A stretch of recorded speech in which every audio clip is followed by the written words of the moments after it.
մի հրաշալի խորհուրդ կա Պողոս առաքյալից։ Հռոմեացիներին 12-րդ գլխի 2-րդ խոսքում նա հետևյալը գրեց. վերափոխվեք ձեր մտքի նորոգությամբ, այսինքն նորոգեք ձեր միտքը, թարմացրեք ձեր միտքը, նորացրեք ձեր մտածողությունը, թույլ մի տվեք, որ ձեր հին մտածողությունը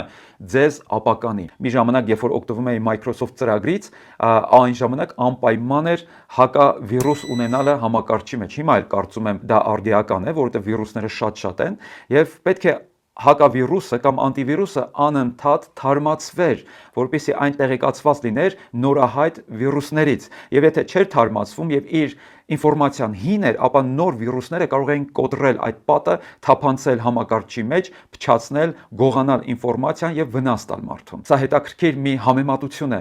որպեսզի մեր միտքը պաշտպանված լինի, մենք անդադար կարիք ունենք այն նորոգել։ Հիմա կհարցնեք, բա ինչպես նորոգենք մեր միտքը, ինչպես թարմացնենք մեր միտքը, որ այդ վիրուսները չթափանցեն մեր մեջ։ Ահա մեր միտքը նորոգելու ամենալավ տարբերակը Աստծո խոսքը, Աստվածաշունչը։ Երբ որ մենք բացում ենք եւ սկսում ենք այն կարդալ, մեր միտքը օրեցօր նորոգվում է, թարմանում է, ձեռք է բերում հակազդեցություն գալիք մարտահրավերների նկատմամբ, ձեռք է բերում իմունիտետ